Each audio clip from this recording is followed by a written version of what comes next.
The following is a Barrett Sports Media production. Every sports media star has a story. From the highs... We are number one. We just grabbed every key demographic. To the lows. You're fired! The path to success is always different. To help you learn more about the industry's top broadcasters, Barrett Sports Media brings you the Sports Talkers Podcast.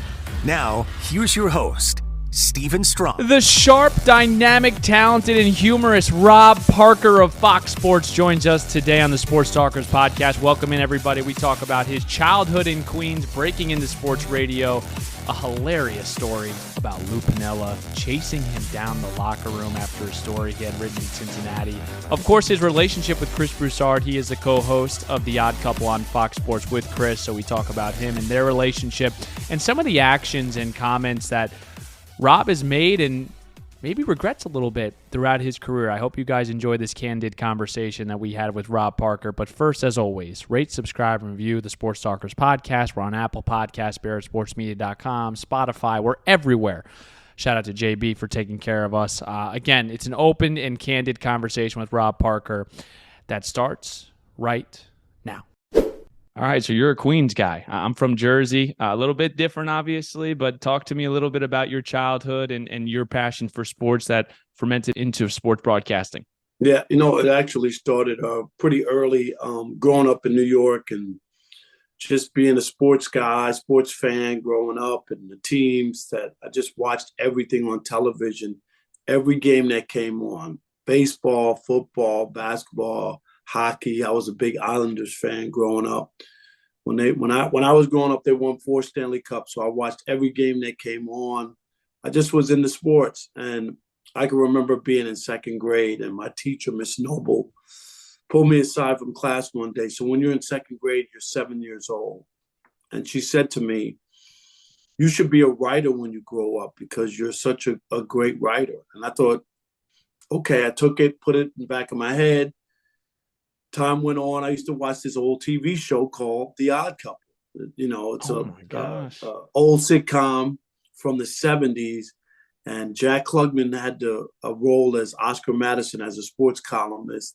And he was sloppy, and Felix Unger was a photographer who was neat. And I used to watch that show, and I said, man, Oscar Madison, that's the job I want. I want to go to all the games for free, travel the country, eat free food.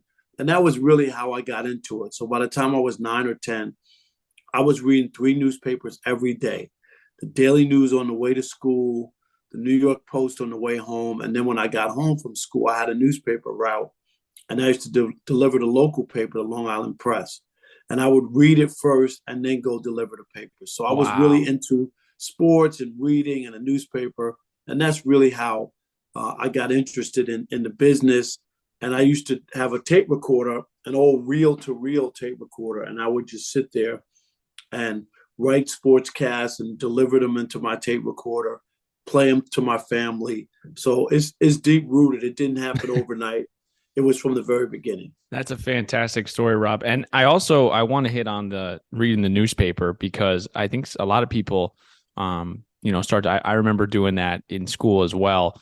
But my thing was, how do I balance, being myself, my authentic self versus taking, some of these things and these writers, some of the writers you really look up to. How did you balance that, I guess, as you developed into your career of, okay, like I understand what the blueprint is, but now I got to make it my writing?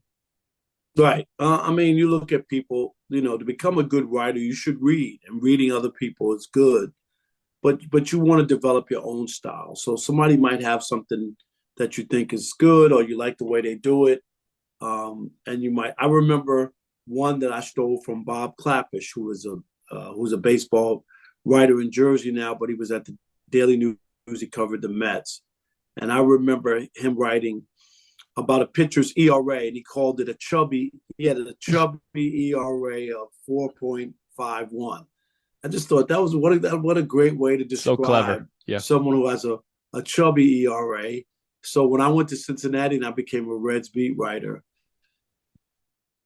I remember using that because I thought that was clever and I liked it, chubby. But then you develop your own stuff, your own style as well, and you want to be authentic and be who you are. So You don't want to just copy other people and do what they do.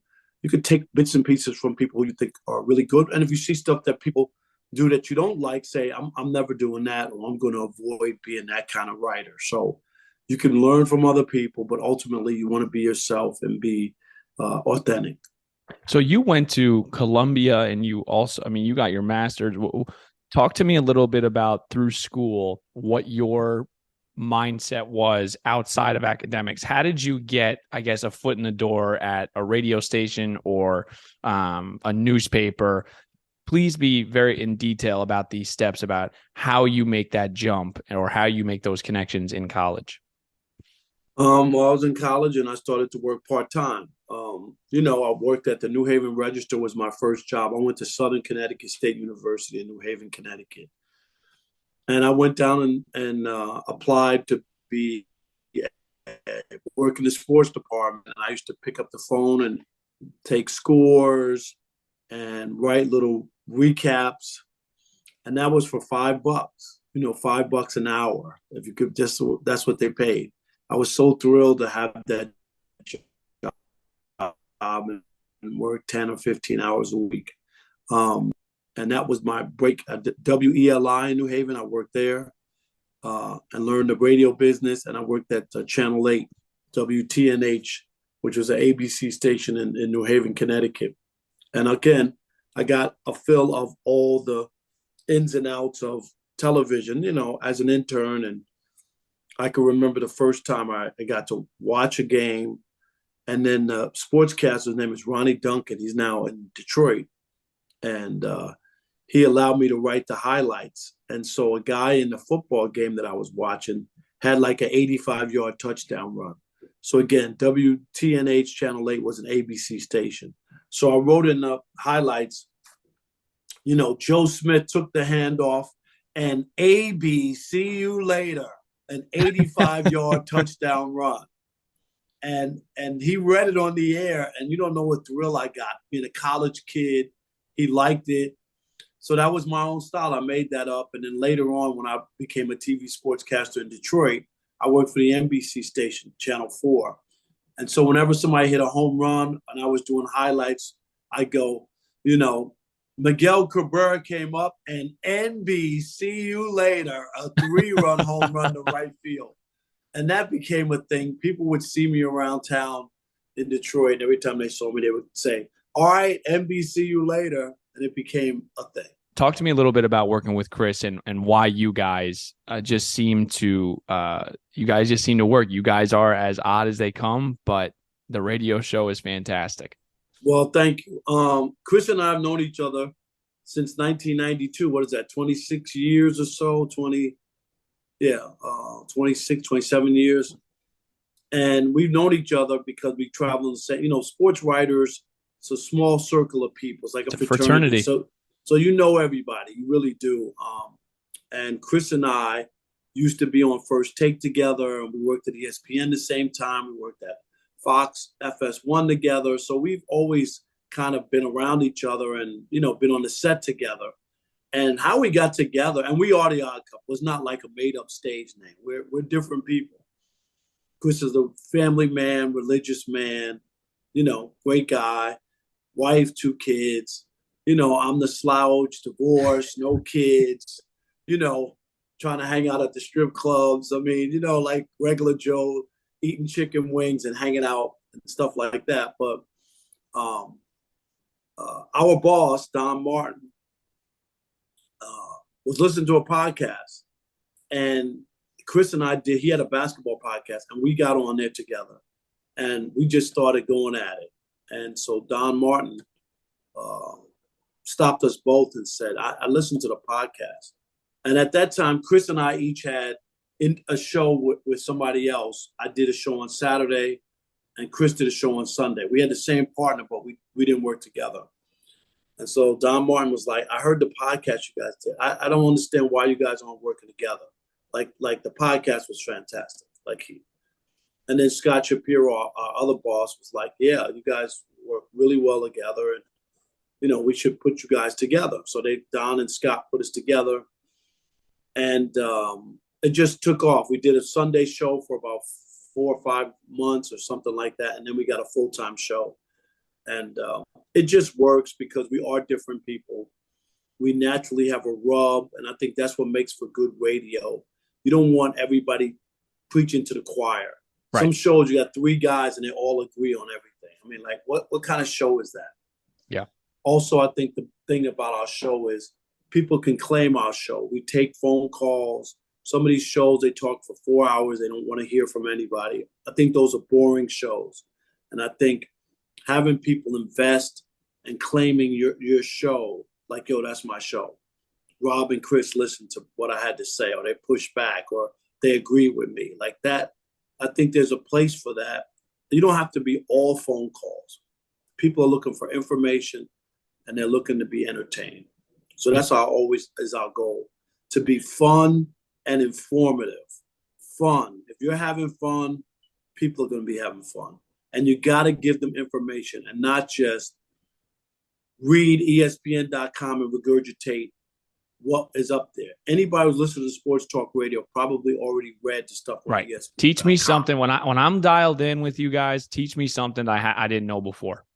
100%. And you know that. There's times, I'm sure, when you listen to the Odd Couple, you go, I didn't know that. Right. Wow, I didn't know that. Or that's interesting.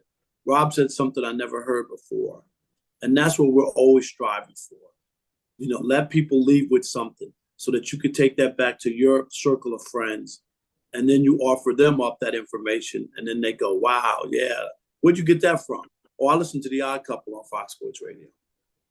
You hit it on the head. I mean, I completely agree about the caller thing. I mean, I grew up on WFAN, and I thought the callers were such a big part of the show, and it does make you have this emotional connection with that show, you know, instead of just listening to someone yammer for 3 hours. So I completely agree.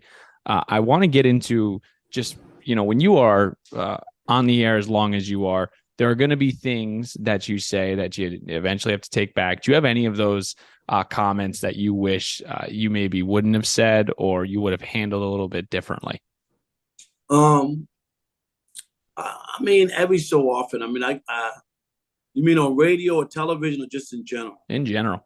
Yeah, I mean, like you know, I was involved in the RG3 controversy at ESPN.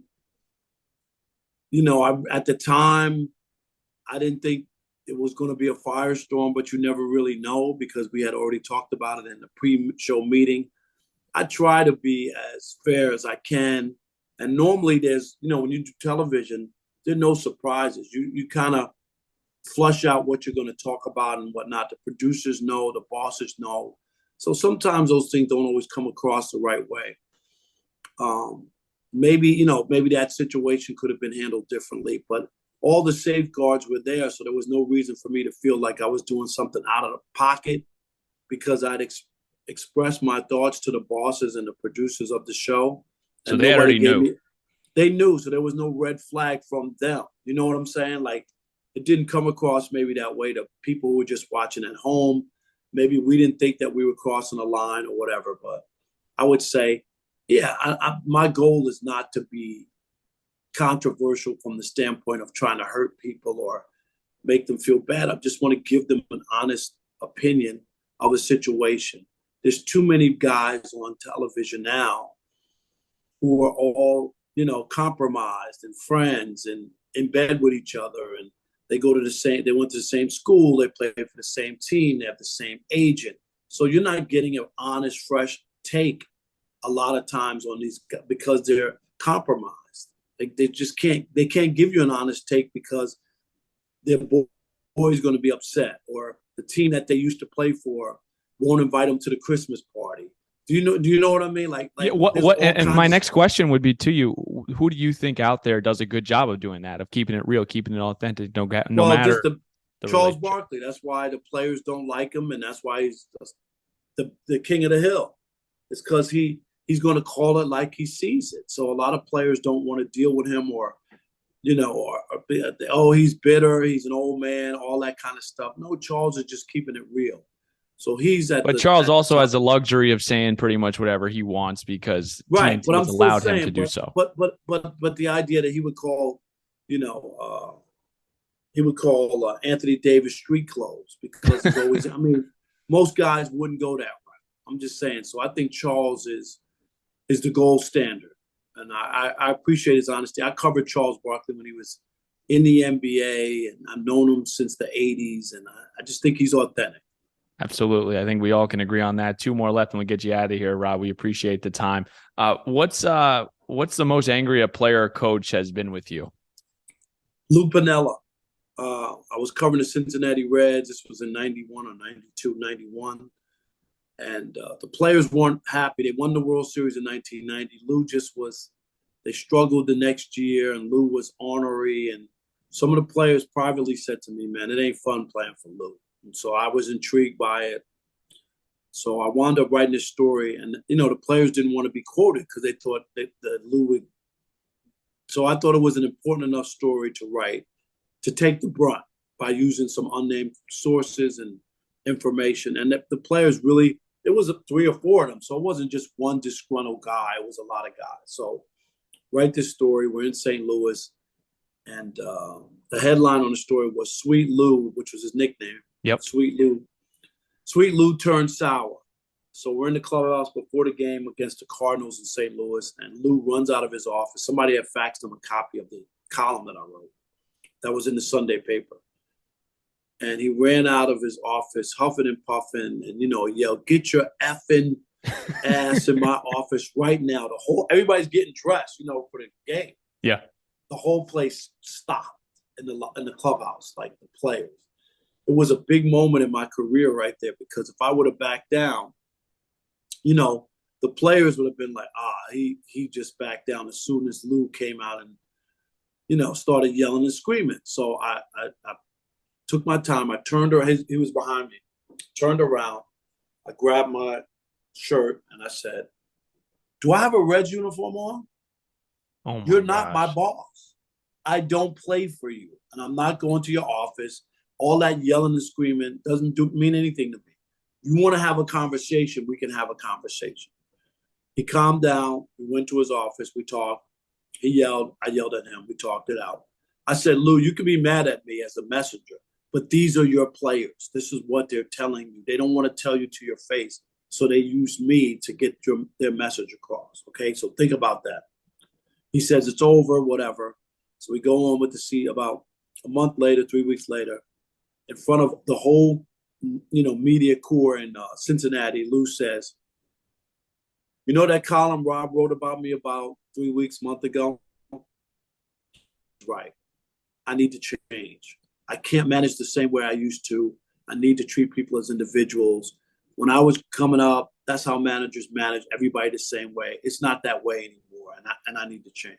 I have the utmost respect for Lou Piniella. Oh my gosh. Not only did he admit it, but he yelled at me in front of all of my peers, but he also apologized and recognized in front of all my peers. He could have done it privately, could have called me, and nobody else would have known. And the only thing they would know is that Lou yelled at me.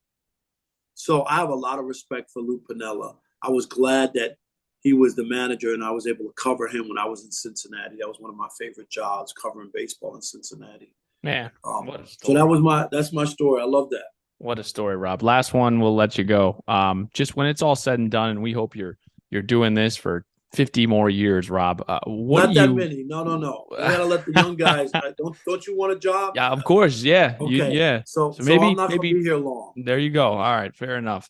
When it's all said and done, I guess when you hang up the mic, what do you want people like me, or just dudes or anyone that listen to you, kind of describe to other people if they ask, what was Rob Parker like? Rob Parker was so much fun on the radio. His sense of humor, the way he came up with things, and I also loved how unconventional he was. And that guy made me do 2 things whenever I listened to Rob Parker on the radio. He made me laugh, and he made me think. And that's all you want to do in radio is be entertaining and informative. That's the goal. Just reciting stats, being an analytics geek, people don't want to hear that. They want some color, some flavor. Put some seasoning on the meat. That's the way you do good radio. And a huge shout out to Rob Parker for joining us today on the Sports Talkers podcast. Make sure to follow him on Twitter at Rob Parker FS1. And again, in your car, your smartphone, Fox Sports Radio, Odd Couple, Chris Broussard and Rob Parker, they do a tremendous show. Everyone enjoy the rest of their week. Enjoy your weekend. And we will talk to you next Thursday here on the Sports Talkers podcast. Thank you for listening to the Sports Talkers podcast with Steven Strong. A reminder that each episode can be found on iTunes, Spotify, and most podcasting platforms. To stay up to date on future episodes, visit VerrettSportsMedia.com.